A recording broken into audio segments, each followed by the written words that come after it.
लंबी छुट्टियों के बाद कुछ दिनों पहले ही मैंने ड्यूटी रिज्वाइन की थी। फिर मेरे पास आया सेजल मेहता केस। इस केस ने मेरे जहन को इतना थका दिया कि लगने लगा मैं इस केस में एक अरसे से उलझा हुआ हूं। मैं जब भी इस लड़की के बारे में सोचता हूं तो एक अजीब ख्याल मेरे जहन को जकड़ लेता है। पुलिस वाले मृत विक्टिम से कभी मिल तो नहीं पाते, लेकिन फिर भी उन्हें विक्टिम की जिंदगी में उतरना पड़ता है और उनकी जिंदगी के उन आखिरी पलों तक पहुंचना होता है जहां उनका गुनहगार छुपा होता है। और इस लड़की की जिंदगी के आखिरी पलों में वो दास्तान छुपी थी जिसे एक भूल का नाम दिया गया था।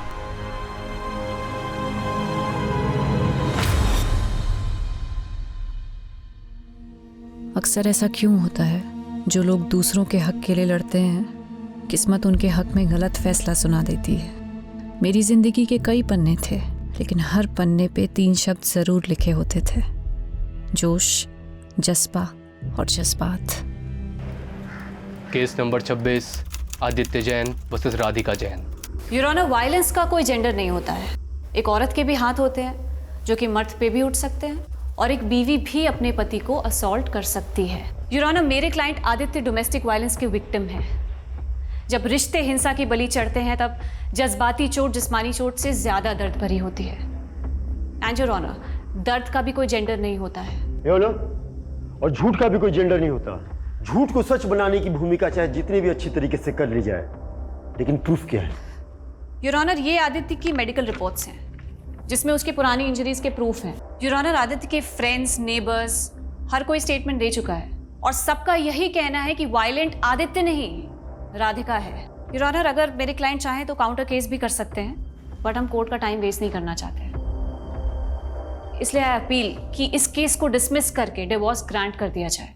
मुझे बहुत अफसोस के साथ कहना पड़ रहा है कि एक महिला होने के बावजूद भी सेजल जी इस केस को जीतने के लिए बहुत कुछ मैनिपुलेट कर रही है। आप अपनी दलीलें नहीं प्रूव कर पा रहे हैं तो कुछ भी कह रहे हैं, but I believe in justice your honour. Domestic violence act का कई बार गलत तरह से इस्तेमाल हुआ है, सो आई होप इस केस में एक ऐसा वर्डिक्ट आए जो कि सभी डोमेस्टिक वायलेंस एक्ट को वायलेट करने वालों के लिए एक बड़ा सबक हो। सेजल, मुझे अब विश्वास हो गया है कि तुम्हारी मदद से मैं ये केस जीत सकता हूँ। मैं तुम्हें बता भी नहीं सकता हूँ कि उस औरत के साथ मैं कितनी घुटन महसूस करता था। सेजल, कब से कॉल लगा रहा हूँ, फोन भी बंद है तुम्हारा। सॉरी प्रतीक, मैं कोर्ट रूम में थी।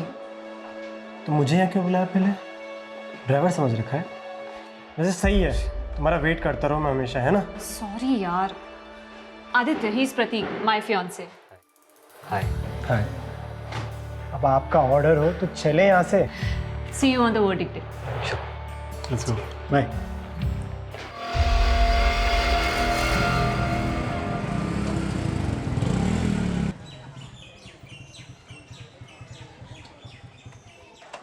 मैंने तुमसे कहा था ना, I was not prepared, और तुम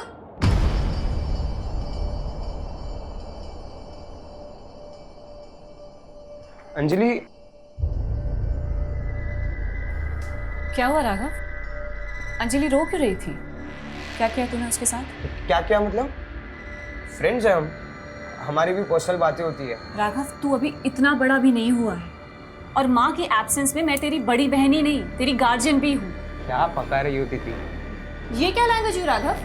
हाँ, रुको मैं अभी अंजलि से बात करती। उससे क्या बात करोगी यार? हाँ, तो एक बात बता, तू इतना डर क्यों रहा है? कहीं तूने उसके साथ कुछ ऐसा वैसा तो? इनफ दीदी, मैं आपको कभी पूछता हूँ क्या कि आप प्रतीक के साथ क्या क्या करती हो?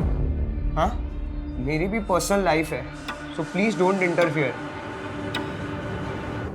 बहुत बदतमीज होता जा रहा है। सेजल, तुम ना छोटी सी बात को इधर का उधर ले जाती हो यार।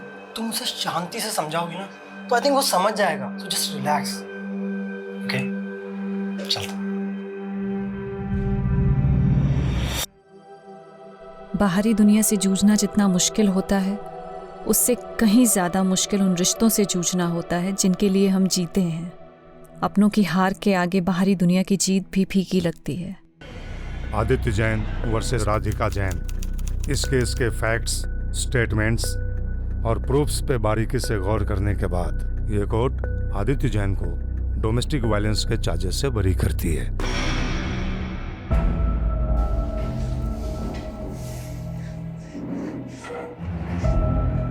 Thank you Sejal. You saved my life. तुम मेरे लिए फरिश्ता बन के आई हो। जिंदगी हर मोड़ पे मुझे कामयाब कर रही थी, पर पता नहीं था मैं एक नाकाम सफ़र भी तय कर रही थी।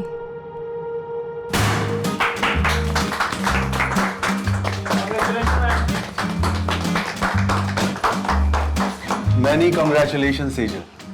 मुझे पता था तुम ये केस जीत कर रहोगे। जिस डेडिकेशन, सिंसियरिटी और ईमानदारी से तुम काम कर रही हो, it's something to be appreciated. Thank you sir, लेकिन मुझे आपसे बहुत ज़रूरी बात। आज कोई काम की बात नहीं होगी। It's a celebration time. And listen guys, Sejal की जीत की खुशी में आज मैंने आप सब के लिए डिनर पार्टी अरेंज की है। एंजॉय। तो मुझे लग रहा है बॉस सेजल पे बहुत ज़्यादा मेहरबान हो रहे हैं। बड़े हाई प्रोफाइल केसेस इसके लिए रिजर्व करके रखे। हम तो सिर्फ पेपर वर्क करने के लिए ना।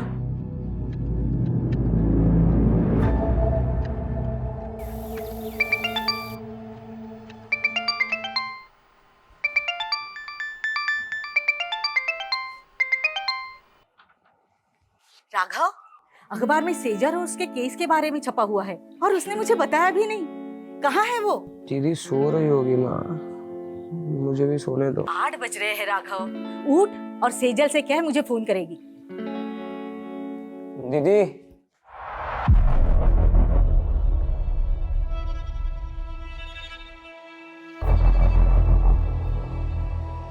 दीदी अंदर हो।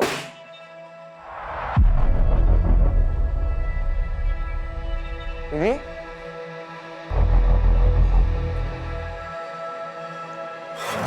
हेलो, कौन? आप कौन बोल रहे हैं? ये मेरी दीदी का नंबर है। आपकी दीदी? वो यहाँ हाईवे पे घायल पड़ी है। क्या? ये लो पकड़ो। आपने ही फोन किया था? जी। दीदी दीदी दीदी कुछ बोले ना। दीदी राघव,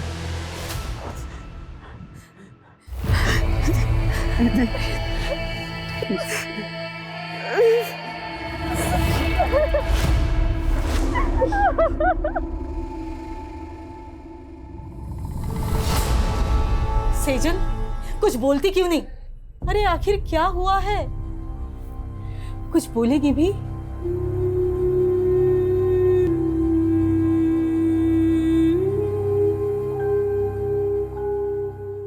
मुझे लगता है शायद दीदी के साथ रेप। क्या?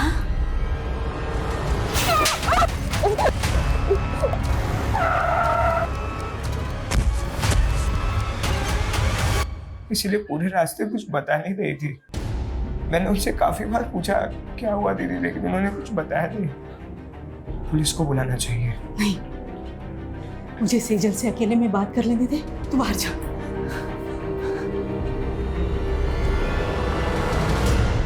सेजल, मुझे बताना बेटा, क्या तेरे साथ किसी ने जबरदस्ती की?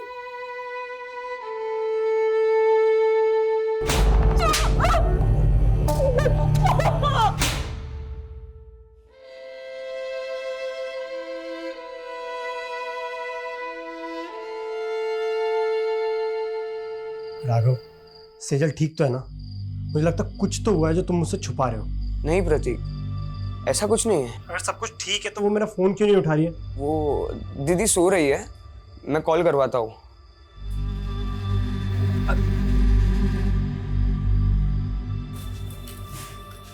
पड़ोसी कुछ भी कह रहे हैं, तिल का ताड़ बना रहे हैं। लेकिन माँ सच सच बताओ, दीदी की तरह आप भी मुझसे कुछ छुपा नहीं रही हो ना? उन्होंने आपको बता दिया ना कि उनके साथ रेप हुआ है। ऐसा कुछ नहीं है, डॉक्टर को दिखाया था ना सेजल को। मुझे भी उसकी परवाह है, तू फिक्र मत कर, वो धीरे धीरे नॉर्मल हो जाएगी। नहीं, यहाँ बैठे बैठे कुछ नहीं होगा। मैं दीदी को लेके जा रहा हूँ, काम करेगी तो उनका मन बदलेगा। ठीक है, मैं भी तेरे और सेजल के साथ वहां आती हूँ।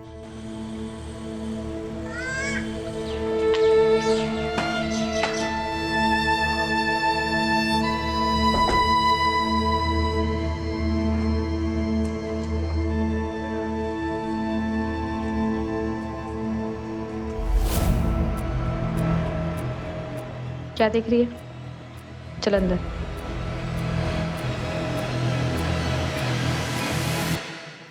बेटा, तूने जिंदगी में कभी हार नहीं मानी। मैं तुझे ऐसे बुझा बुझा नहीं देख सकती। हम यहाँ दोबारा इसलिए आए हैं ताकि तू पहले जैसी बन सके। मैंने कभी भी किसी भी वजह से आपको दुख पहुंचाया हो तो उसके लिए आई एम सॉरी। पर प्लीज आप पहले जैसे हो जाओ ना। आप है ना, अभी मुझे जितना भी डांटोगे ना मैं सब सुन के लूंगा। जो बोलोगे वो मैं करूंगा दीदी। आपकी सारी डांट सुन के लूंगा। आप जहाँ बोलोगे हम वहां जाएंगे दीदी। तो प्लीज पहले जैसे बन जाओ। You are my strength.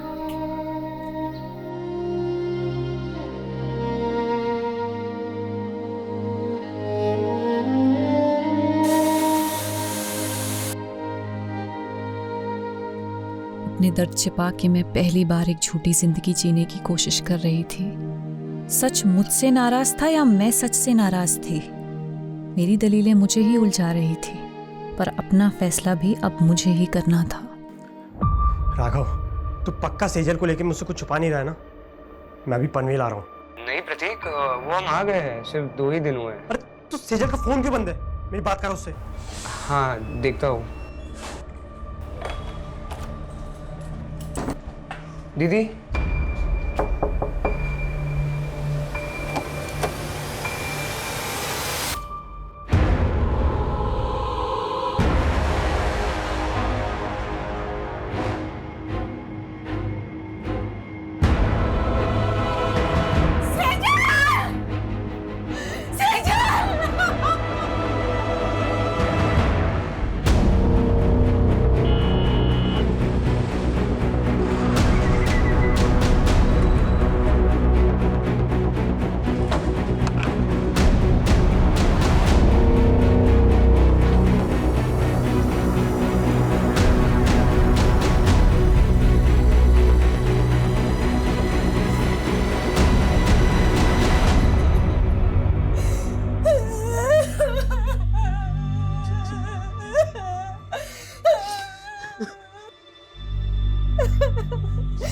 क्या कर लिया तूने?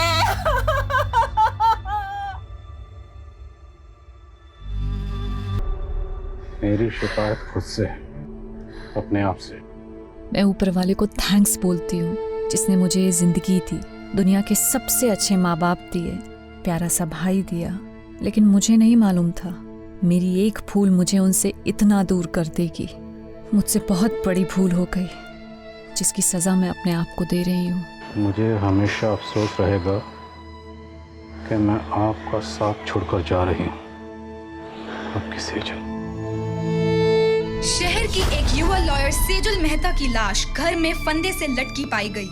क्या सेजल ने खुदकुशी की या ये एक हत्या है? ये सवाल फिलहाल पूरा शहर पूछ रहा है। प्रारंभिक जांच में अभी तक पुलिस कोई ठोस नतीजे पर पहुंच नहीं पाई है। ये सुसाइड नोट में सेजल ने किसी भूल का जिक्र किया हो। क्या भूल हुई थी? और उसके चेहरे पर चोट के निशान थे। वो चोटें कैसी आई? आप लोग बोलते क्यों नहीं है? ये सब माँ की भी भूल है सर। कैसी भूल? सर 15 दिन पहले होली की त्योहार की रात दीदी एक पार्टी में गई थी।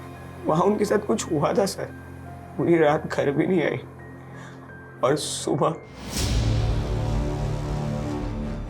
सर मुझे लग रहा था उनके साथ रेप हुआ था।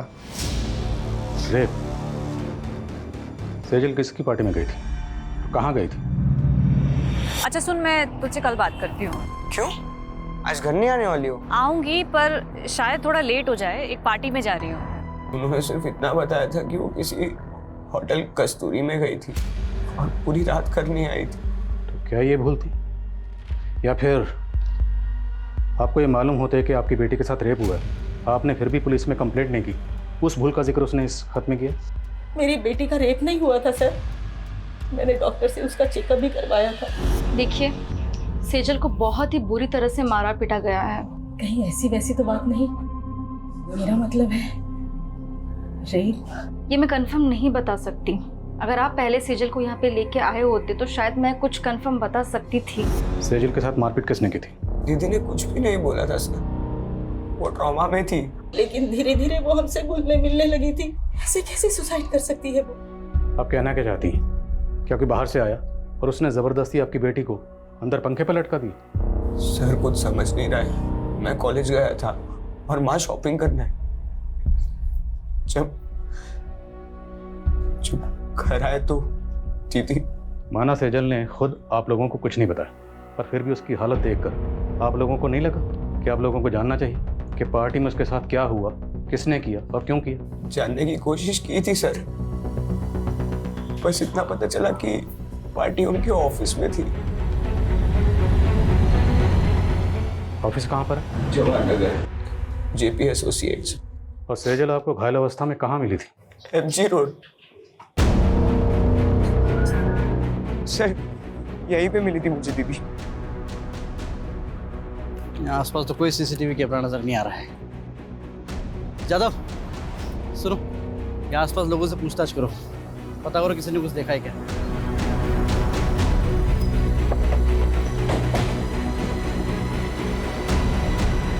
सेजल बहुत स्ट्रांग लड़की थी, मैं मान ही नहीं सकता कि वो सुसाइड करेगी। 12 मार्च की रात आपके ऑफिस की तरफ से कोई पार्टी थी ना? हाँ, पार्टी तो थी। सेजल ने एक कंट्रोवर्शियल केस जीता था, उसी के सेलिब्रेशन में। और ये सेलिब्रेशन होटल कस्तूरी में हुआ था? कस्तूरी नहीं तो, पार्टी तो ऑफिस में थी। सर कस्तूरी होटल के बारे में मैं कुछ नहीं जानती। उस दिन पार्टी यहाँ पे ऑफिस में ही थी। ये पार्टी कब तक चली थी? करीब 9 बजे तक, और जब सेजल यहाँ से गई तो सब नॉर्मली था सर। अच्छा हाँ पांडे बोलो। सर ये जिस हाईवे पे सेजल की लाश मिली थी वहाँ से 7 किलोमीटर दूर कस्तूरी प्लाजा नाम का एक होटल है। लेकिन राघव ने तो हमें होटल कस्तूरी बोला था। एनीवेज, इस कस्तूरी प्लाजा की लोकेशन भेजो मुझे तुरंत।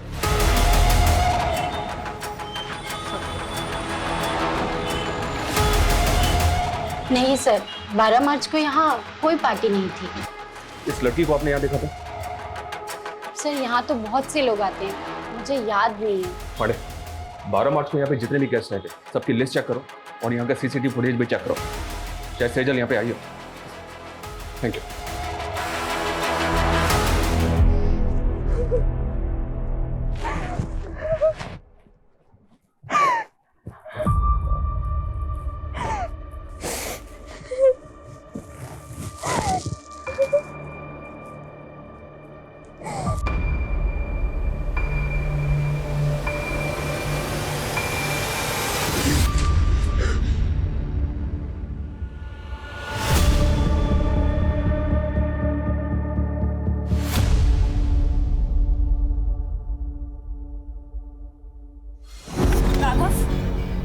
क्या है ये?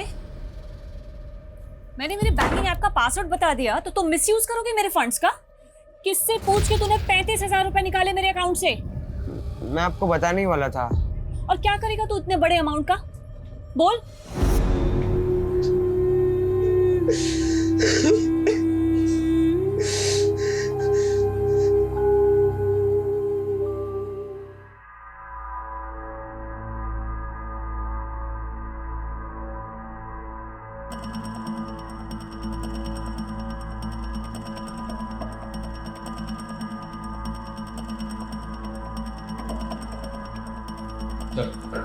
हमने चेक किया, कस्तूरी प्लाजा में 12 मार्च को कोई पार्टी नहीं थी और ऐसा कोई क्लू भी नहीं मिला है जिससे पता चले कि उस रात सेजल वहाँ पे। सेजल के भाई राघव ने होटल कस्तूरी कहा था और ये कस्तूरी प्लाजा है।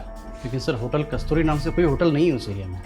पर पार्टी सेजल की ऑफिस में ही थी, ये तो पूरा स्टाफ कह रहा है। 12 मार्च की ऑफिस की फुटेज चेक करके देखते हैं सर, शायद कोई क्लू मिले जिससे पता चले कि उस रात सेजल के साथ हुआ क्या था। 12 मार्च के हादसे को फैमिली वजह मान रही है, जबकि हमें सेजल की लाश उसके 15 दिन बाद 27 मार्च को उसके घर पर ही मिली। भाई ये फैमिली हमें पार्टी और होटल के चक्कर में बेवजह उलझा तो नहीं रही? उनके बयान अटपटे तो हैं। भाई कह रहा है कि उसका रेप हुआ था, माँ कह रही है कि उसका रेप नहीं हुआ था। और ये सुसाइड नोट, इस सुसाइड नोट में सेजल ने किसी भूल का जिक्र किया। जब उनसे पूछा गया कैसी भूल, तो इस बात का उनके पास कोई जवाब नहीं। आपको लग रहा है ये मर्डर भी हो सकता है? मर्डर के एंगल को भी रूल आउट नहीं किया जा सकता। मर्डर या सुसाइड, 12 मार्च से लेकर 27 मार्च तक फैमिली की एक्टिविटी पता करो। 12 मार्च पे फोकस करो और पता करो कि 12 मार्च को सेजल ऑफिस के अलावा और कहाँ कहाँ गई थी। 13 मार्च से 24 मार्च के बीच ये फैमिली पनवेल में थी सर। तो पनवेल में अपने खबरियों को एक्टिव करो और पनवेल से लौटने के बाद 24 मार्च से लेकर 27 मार्च के बीच में फैमिली में क्या क्या हुआ सब पता करो। और जिस डॉक्टर ने सेजल को एग्जामिन किया था उससे मिलना पड़ेगा और जिस लड़के से सेजल की मंगनी हुई थी उसे ही पूछताछ के लिए बुलाओ। मैंने 14 मार्च को सेजल का चेकअप किया था। उसके घाव 2-3 दिन पुराने थे, कहीं ब्लेड के कट्स तो कहीं खरोचे, जलने के बहुत निशाने थे। 6-7 जगह तो ब्लड क्लॉट्स हुए थे। ऐसा लग रहा था मानी जैसे कुछ बेल्ट की चीज़ें से मारा गया है। सेजल का रेप हुआ था नहीं? मैं इसको लेके श्योर नहीं हूँ। इनफैक्ट मैंने सेजल के मॉम को भी बोला था। आपकी सेजल से कुछ बात हुई थी? उसने आपको कुछ बताया कि उसके साथ ये सब कैसे हुआ? मैंने सेजल को बहुत पूछा पर उसने कुछ बताया नहीं।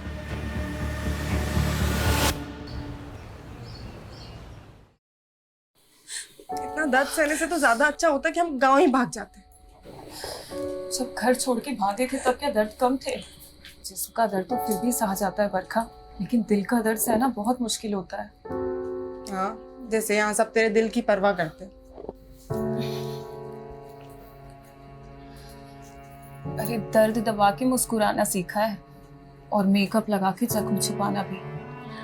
जब तक जवानी है बिक रहे, अभी का कमाया हुआ ही आगे चल के उम्र ढलने के बाद काम आएगा, समझी?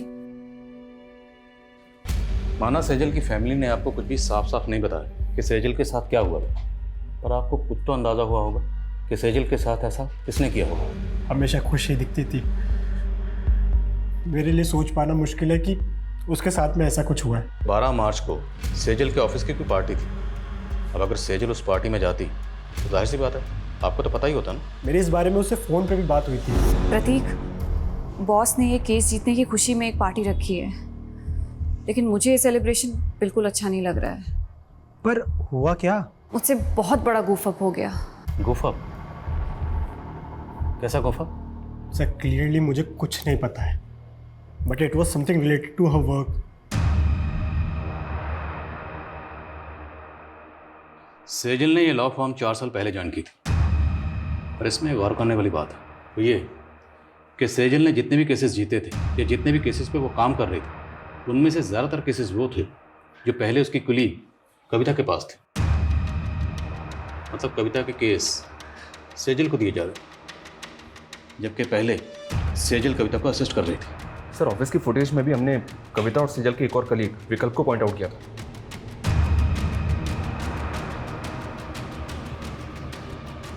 ये देखिए सर, सेजल ऑफिस से आखिरी बार कविता और विकल्प के साथ जाती हुई दिख रही। सर सेजल के 12 मार्च के सीडीआर के अकॉर्डिंग उसकी आखिरी 2 फ़ोन कॉल्स भी जानने जैसी हैं। सेजल ने रात को 8 बजे आदित्य जैन को कॉल किया था और फिर ठीक उसके बाद राधिका जैन ने सेजल को कॉल किया। आदित्य जैन सेजल का क्लाइंट था और राधिका आदित्य की बीवी। राधिका ने आदित्य पे डोमेस्टिक वायलेंस के चार्जेस लगाए थे, केस किया था और इसी केस को सेजल ने जीता था जिसकी खुशी में पार्टी हो रही थी। मुद्दा ये है कि सेजल का क्लाइंट था आदित्य जैन, फिर राधिका ने इसे कॉल क्यों किया? कहीं ऐसा तो नहीं कि राधिका से हार बर्दाश्त नहीं हुई और ऐसा पॉसिबल है सर। आदित्य और राधिका से मिलो और सेजल के ऑफिस में नए सिरे से पूछताछ करनी पड़ेगी। उस पार्टी वाली रात सेजल आप दोनों के साथ पार्टी से बाहर गए थे, कहाँ गए थे आप लोग? देखिए सर, हम सिर्फ उसके साथ ऑफिस से बाहर तक गए थे। बॉस को तुम पे कितना भी प्राउड हो, पर मेरा असली प्राउड तो तुम हो। मेरी छोटी सी असिस्टेंट ने इतनी तरक्की जो कर ली। तरक्की मैंने आपको छोड़ने के बाद ही की है। तो वो कहते हैं ना कि बरगद के नीचे कोई और वृक्ष नहीं पनप पाता, मैं भी नहीं पनप पाती। इसलिए विकल्प, थिंक अबाउट योर फ्यूचर। अच्छा, तो तुम शुरू से ही इतना बोलती हो? पर आज ना बहुत ज़्यादा मीठा बोल रही हो। Thank you ma'am for appreciating me. Excuse me. हम तभी वहाँ से चले गए थे। उसके बाद मैंने उसे एक लड़की के साथ जाते हुए देखा। लड़की? जी सर। कौन थी वो लड़की? I don't know her. Actually काफ़ी अंधेरा था तो मैंने उसे ठीक से देखा नहीं। ऑफिस के बाहर की 12 मार्च की सीसीटीवी फुटेज निकलो। अगर ये लोग सच बोल रहे हैं तो पता तो चले सेजल उस रात किस लड़की के साथ गई थी।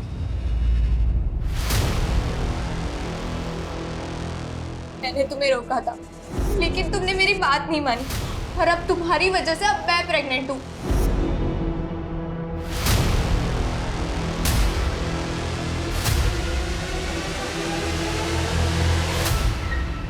यार आज तो एक भी ग्राहक नहीं फंसा।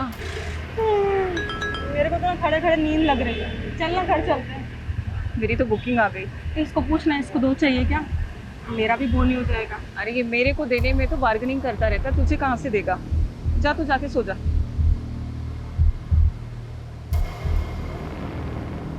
आदित्य से केस हार गई थी, वो भी सेजल की वजह से।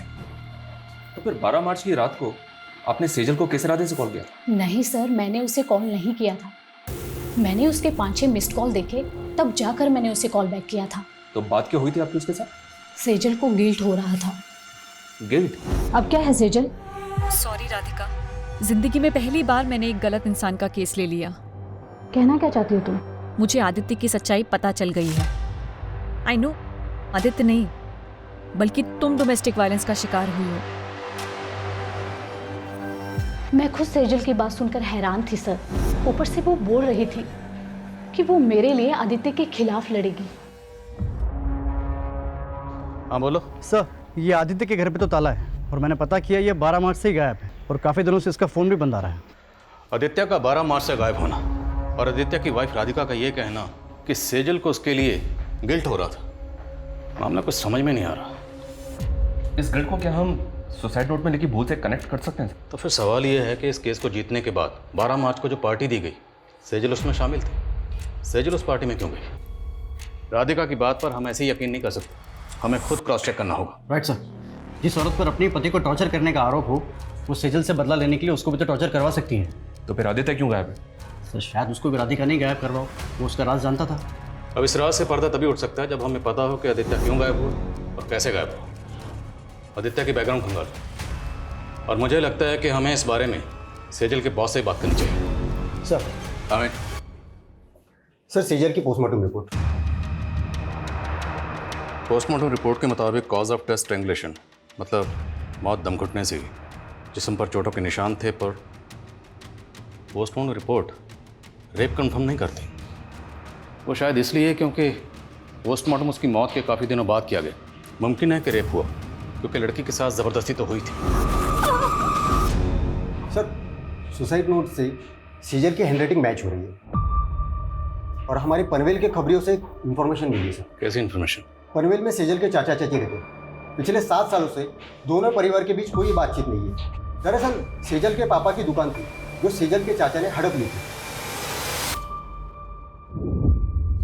शैलेंद्र, मेरे पति के गुजरते ही तूने अपने रंग दिखाने शुरू कर दिए।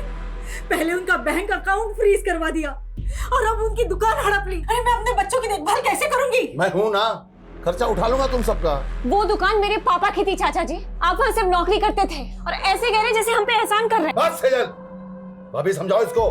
भैया के बाद कोई नहीं है मेरे अलावा तुमको पालने वाला। पाला मेरे पापा ने है आपको चाचा, अपनी दुकान में काम देके, और आप हमें पालोगे।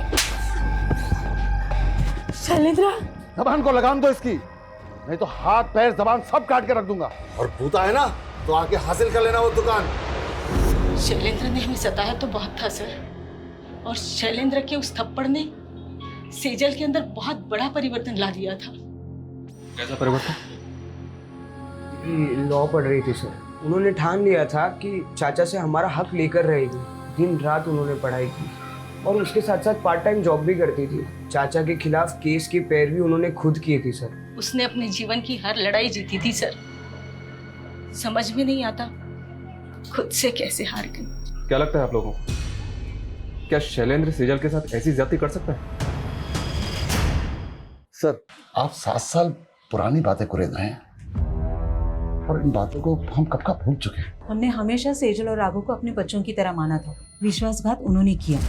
उस दुकान पर इनका भी बराबर का हक था, लेकिन सेजल ने चालाकी से। छोड़ना अभी सब बातें, कहिए और कुछ है जो आप पूछना चाहते हैं? 12 मार्च को किधर थे आप? यही पनवेल में। पनवेल में कहाँ पे? अपने घर पर ही था। आई डोंट बिलीव राधिका सच बोल रही। राधिका अपने हस्बैंड आदित्य को टॉर्चर करती थी and it's proven in the court. अगर सेजल को केस जीतने के बाद ऐसा कुछ लगता तो सबसे पहले वो मुझे बताती। सेजल के मंगेतर ने बताया कि वो काफ़ी दिनों से परेशान थी और जब उसने बार बार पूछा सेजल को कि किस बात को लेकर परेशान है तो सेजल ने बताया कि उससे काम में गुफ्तगू। अब जैसे कि आपने कहा कि सेजल सबसे पहले अगर कुछ होता तो आपको बताती, तो अगर इस गुफा का ताल्लुक राधिका के केस से नहीं है तो फिर किस बात से, जिसको लेकर सेजल परेशान थे? ऐसा कुछ नहीं था और आप ये बेकार के सवाल करके अपना टाइम वेस्ट कर रहे हैं। सर मैंने आदित्य के कुछ रिलेटिव से बात की, लेकिन किसी को नहीं पता कि आदित्य इस वक्त कहाँ पे। आदित्य मोती नगर की कंपनी में मैनेजिंग डायरेक्टर था। वहाँ इंक्वायरी करो, शायद कुछ पता चले। सर इसमें 12 मार्च के सेजल के ऑफिस की बाहर की फुटेज है। सर इसमें वो इस लड़की के साथ बाहर जाते हुए दिख रही है। कौन है ये लड़की?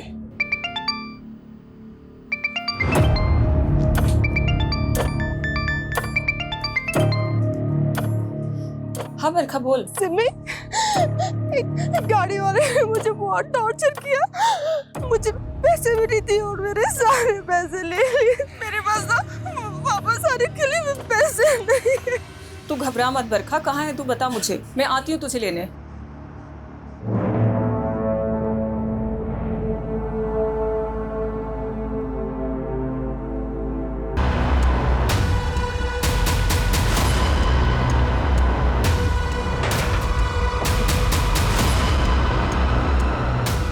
राघव, पागल, आदि, गाँव।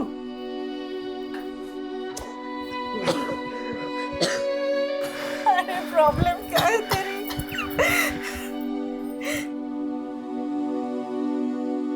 क्या चाहता है तू? फिर से मैं वही दिन देखूं?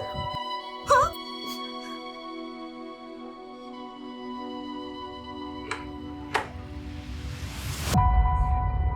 ऐसा करने से पहले तुमने एक बार भी अपनी माँ के बारे में नहीं सोचा? कहीं वजह तुम्हारी दोस्त अंजलि से तो नहीं जुड़ी? हाँ?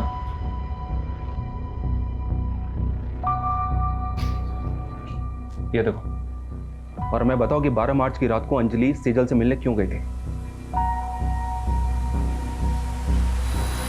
35,000 रुपए राघव कोई छोटी मोटी रकम नहीं होती है। और क्या करेगा तू इतने बड़े अमाउंट का? क्या हुआ? सच सच बता, बात क्या है? दीदी, अंजलि प्रेग्नेंट है। इतनी बड़ी बात तुमने हमसे छुपाई? सर मैं गिल्ट में था, कहीं मेरी इसी भूल की वजह से तो दीदी ने। सॉरी।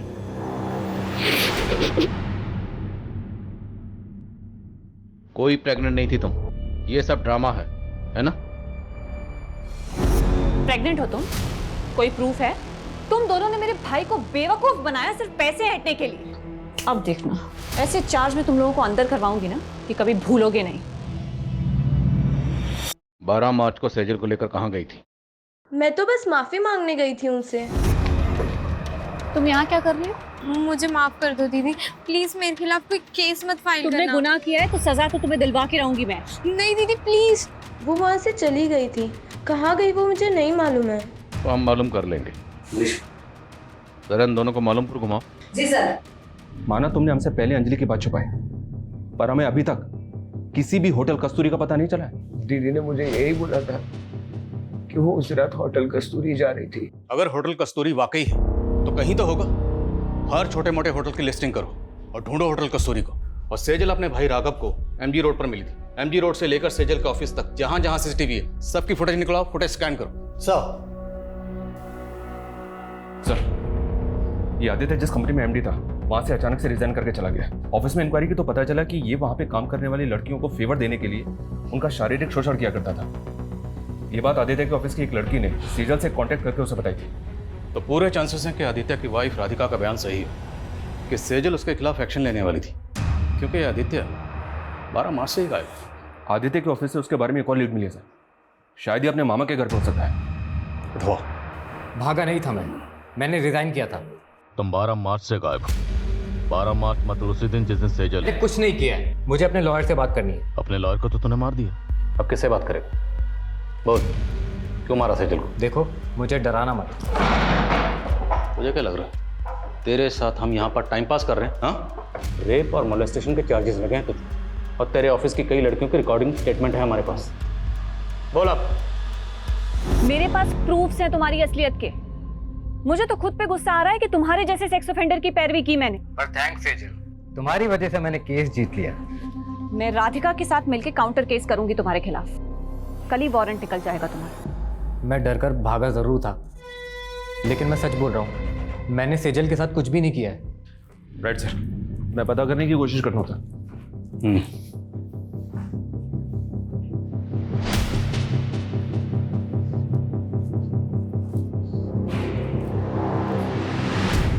सेजल ने जिस भूल का जिक्र किया था, क्या भूल ये थी कि उसने आदित्य जैसे गलत आदमी की पैरवी की?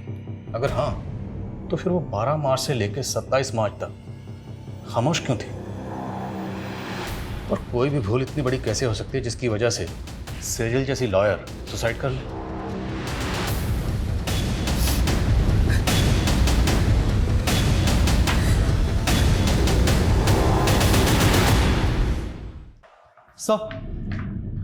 सर सेजल ने 5 मार्च को कोर्ट में पिटीशन फाइल की थी, जिसमें उसने कोर्ट से अपील की थी कि 7 साल पहले उसके पिता की मौत हार्ट अटैक से नहीं बल्कि उनकी हत्या हुई थी। सर पिटीशन तो अंडर कंसिडरेशन है, लेकिन सेजल को यह शक था कि उसके चाचा शैलेंद्र का हाथ इसमें था। लेकिन सेजल ने ये पिटीशन 7 साल बाद क्यों फाइल की?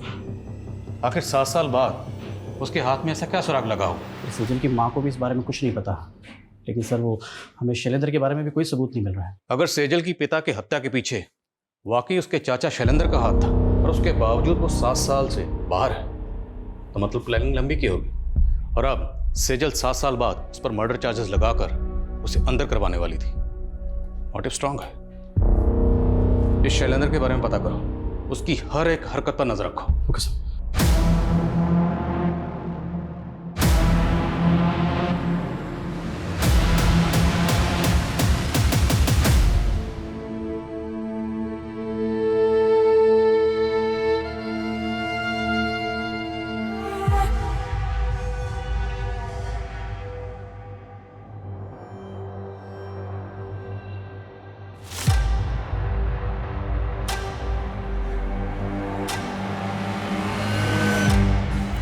रोज पेट पे लात मारती हूँ मैडम। बकबक बंद कर। क्या बकबक मैडम? जो मर्डर करके भाग जाते हो उनको तो आप पकड़ नहीं पाते हो, और हमारे जैसे को दबोच लेते हो आप। क्या बोल रही है तू? किसका मर्डर? मेरी दोस्त का मर्डर। 6 महीने पहले 12 मार्च को हाईवे रोड पे मेरी दोस्त को मार दिया गया था। उसकी सुनवाई हुई अभी तक? चल ठीक है, गाड़ी में बैठ।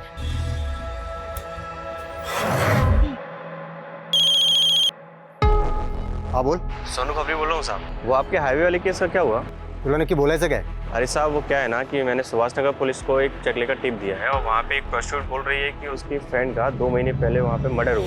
मर्डर? हाँ साहब। क्या 12 मार्च को एमजी रोड पर एक और मर्डर हुआ था? हाँ सर, और सेजल भी 2 महीने पहले एमजी रोड पे बेहोशी की हालत में मिली। वो लड़की कौन थी जिसके बारे में खबरें नहीं होता है? सर उसका नाम सिमी है, प्रोस्टिट्यूट है, आज ही अंदर हुई है। इस सिमी से मिलकर चांस लेते, शायद कोई काम की बात पता चले। साहब मेरी दोस्त थी बरखा, उसका एक्सीडेंट हुआ था। लेकिन आपने तो पहले कहा था कि मर्डर हुआ था। साहब किसी ने जानबूझकर उसको गाड़ी से उड़ा दिया था। 2 दिन तक बेचारी अस्पताल में रही, उसके बाद उसकी मौत हो गई। आपको ये कैसे पता कि किसने जानबूझ के उड़ाया था? हाँ बरखा बोल। मेरे पास तो वापस आने के लिए पैसे नहीं है। तू घबरा मत बरखा, कहाँ है तू बता मुझे। मैं एमजी रोड पे एक गाड़ी वाला एक लड़की को फेंक दिया, ग्रे कलर की गाड़ी से एक लड़की को।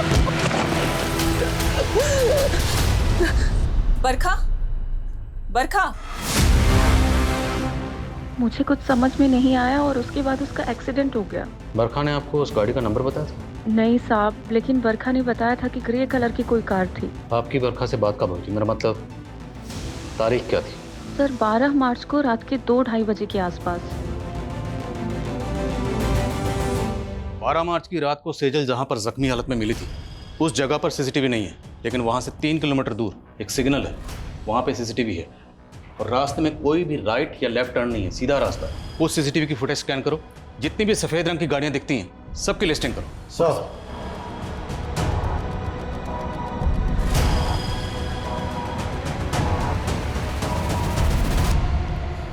उस रात 2 बजे के बाद उस रास्ते से ये 7 ग्रे कारें गुजरी थी, और ये इन 7 कारों के 7 ओनर्स हैं। इन ओनर्स की डिटेल्स निकाली तो पता चला कि इनमें से ये मनीष, इसका एक होटल है, होटल संतूरी। राघव ने कहा था कस्तूरी। होटल कस्तूरी में गई थी। संतूरी कस्तूरी। सर ये भी तो हो सकता है कि सुनने में फर्क आया।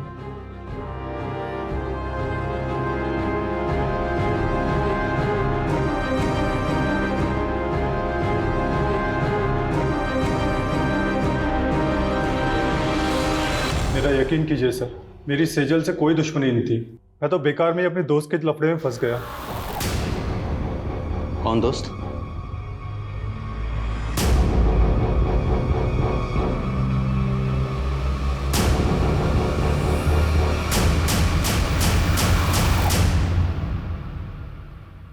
दो महीने से तेरी एक्टिंग देख रहा हूं, और अब तो इस डंडे पे नाच करेगा। नाच। उठ। सेजल ने क्या बिगाड़ा था तुम्हारा? सर मेरा पहले बिल्कुल भी इरादा नहीं था उसे नुकसान पहुंचाने का, बल्कि वो तो ऑफिस की पार्टी मनाने के बाद में उससे मनीष के होटल में मिलने भी आई थी। प्लीज प्रतीक, वैसे भी आदित्य की वजह से मैं बहुत गिल्ट में हूँ। पार्टी करने का एकदम मूड नहीं है। सेजल, ऑफिस में ये सब चलता रहता है। Please please. कौन कौन कौन कौन कौन? Cheers, guys.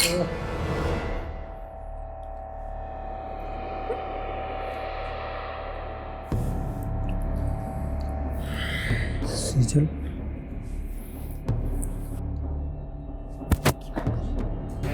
दोस्त है सामने। दोस्त पास में नहीं होते तब भी कौन सा तुम पास आने देती हो? तुम ना मेरे स्वाभिमान को बहुत हर्ट करते हो मुझे। चढ़ गई क्या तुम्हें? पागल हो गए हो क्या? क्या क्या है?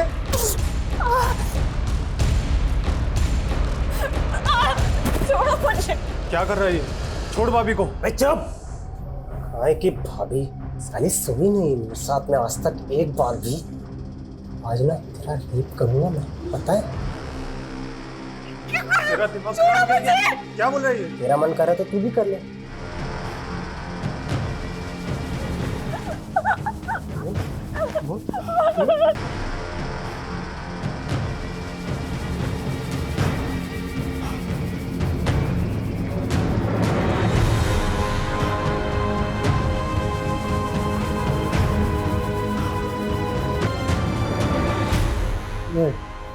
देख क्या करूं, गुस्से गुस्से में किया जो किया, घर में इतनी शांत हो गई। So I love you। प्रतीक निकल जल्दी से, लॉयर है फंसा देगी। अबे हट। काहे की लॉयर? लवर है ना मेरी, बचपन से प्यार करती है ना, तो भूलेगी कुछ नहीं, देखना है ना। सर हमें लगा था कि वो मर गई है, इसलिए हमने उसे फेंक दिया, और किसी और लड़के ने उसे फेंकते हुए हमें देख लिया। विशाल,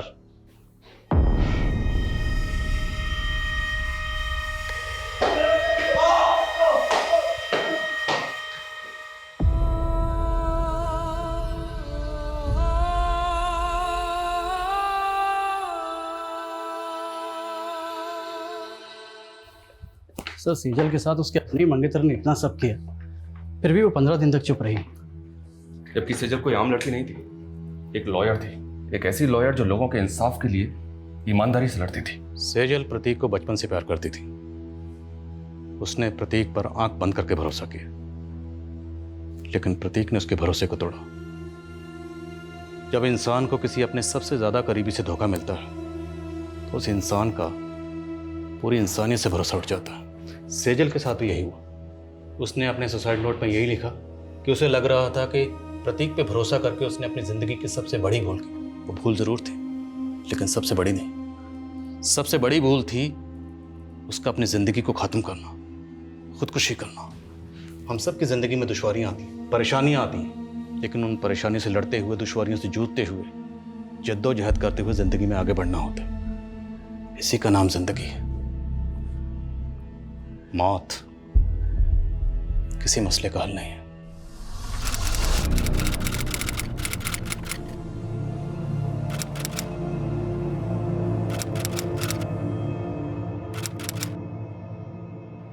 नमस्कार, आदाब। मैं हूं आदिल खान। क्राइम पेट्रोल के जरिए हमने छेड़ी एक मुहिम, वो चाहे गुनाह से सतर्क रहने का सबक हो या फिर आने वाले जुर्म की दस्तक। क्राइम पेट्रोल के हर एपिसोड में हम आपको दिखाते आए हैं हिंदुस्तान की चौंकाने वाली जुर्म की कहानियाँ। 15 जून बुधवार से क्राइम पेट्रोल 2.0 एक नए समय पर टेलीकास्ट होगा, रात 10:30 बजे। तो देखते रहिए क्राइम पेट्रोल 2.0 रात 10:30 बजे, सिर्फ सोनी एंटरटेनमेंट टेलीविज़न पर।